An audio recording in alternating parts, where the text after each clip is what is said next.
¿Qué tal, niños y niñas? Bienvenidos a la clase de Ciencias Naturales correspondiente al segundo parcial del primer quimestre. El objetivo de esta clase va a ser analizar y describir a las plantas y su función, identificando aspectos importantes de su estructura y reproducción.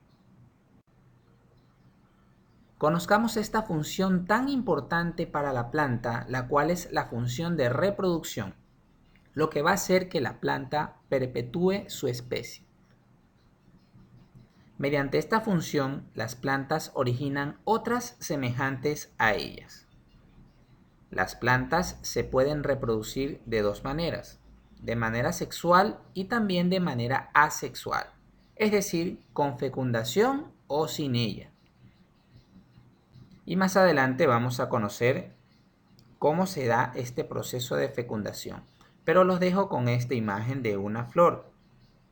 Una flor la cual está siendo polinizada por un insecto, que en este caso es una mariposa. Las flores necesitan de los insectos para ser polinizadas, aunque también se pueden polinizar con la acción del viento. Así es, entonces los insectos también juegan un papel muy importante en la polinización de las flores. Conozcamos la reproducción de las plantas sin flores, ya que este tipo de reproducción es muy diferente a la que tienen las plantas que sí presentan flores. En esta reproducción se forma una nueva planta sin que exista la fecundación. Recordemos que la fecundación es la unión del polen y el óvulo. Los musgos y los helechos producen esporas. Las esporas son las células reproductoras de estas plantas. En los musgos se forman unas cápsulas llamadas esporangios, que son las que observan allí, que están en la parte superior de esos bastones. Pues bien, en esos esporangios se encuentran las esporas, mientras que en los helechos es diferente, ya que estos desarrollan unos pequeños abultamientos o también conocidos como soros. En el interior se encuentran las esporas. Las esporas se maduran y se liberan por acción del viento o el agua. Una vez que están maduras las esporas, gracias a estos dos agentes que son el agua o el viento, estas se liberan y caen en el suelo, lo que va a producir una nueva planta. Conozcamos cuál es la reproducción de las plantas que sí tienen flores. La flor contiene los órganos reproductores, tanto masculino como femenino, que tiene la planta. Estas flores se conocen como hermafroditas, ya que presentan estos dos órganos reproductores. La reproducción se produce cuando una flor es polinizada, es decir, cuando los órganos de polen que se encuentran en el estambre fecundan a los óvulos que están en el pistilo. Cuando se produce la fecundación, esto va a dar origen a la semilla y propiamente también al fruto, como podemos observar allí en la imagen. La polinización se puede dar por acción del viento o el agua, o también por la acción de ciertos insectos. Como lo mencioné anteriormente, hay insectos que absorben el néctar que se encuentra en las flores e indirectamente también las polinizan, ya que el polen se pega en sus patitas y esto hace que se desprenda. Entonces, la flor es el órgano muy importante de la planta y el que le va a ayudar a perpetuar la especie.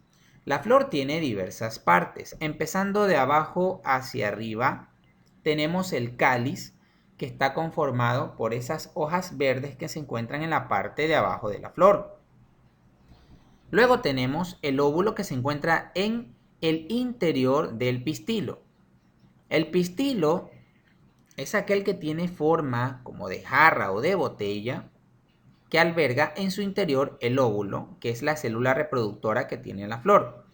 Luego tenemos la corola, que está conformada por los pétalos, que es cada hoja de color que tiene la flor, la cual la hace muy vistosa. Y por último tenemos los estambres, que son esos bastones donde se encuentra en la parte superior el polen, que es la otra célula reproductora masculina que tiene la flor.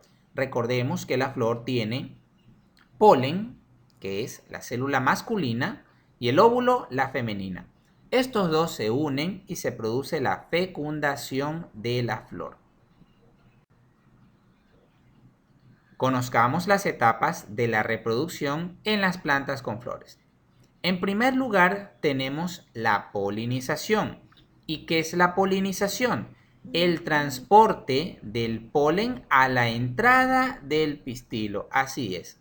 Como todos ya sabemos, el polen se desprende de los estambres por acción del viento o de los insectos, y este ingresa a la entrada del pistilo, y es allí donde se produce la polinización. La segunda etapa es la fecundación, que es donde se van a unir el polen con el óvulo. El grano de polen forma un tubo polínico, como podemos observar en la imagen. Ese tubo polínico que se está formando llega hasta el óvulo, en donde se introduce la célula reproductora masculina. Por ese tubo polínico va a ingresar la célula reproductora masculina.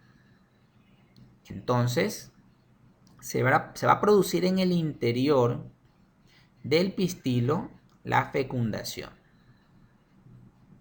Vamos con la tercera etapa, que es la formación de la semilla y el fruto.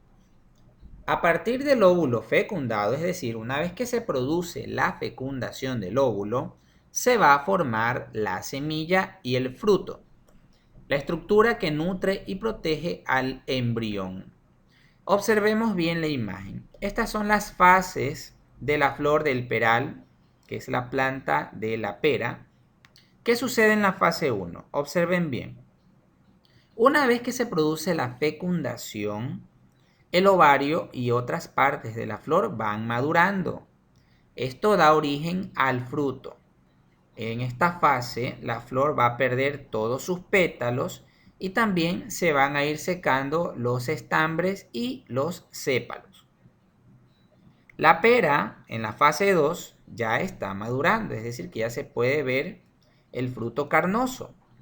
Y también esto va a dar origen a partir del receptáculo a la parte carnosa del fruto. Y en la fase 3 ya vemos a las semillas que están formadas y el fruto obviamente completamente maduro. Estas son las fases de formación de la semilla y del fruto propiamente. Y bien, chicos, eso ha sido todo por hoy. Hemos analizado y hemos descrito también esta función tan importante en la planta como es la reproducción, función que va a ayudar a perpetuar la especie vegetal.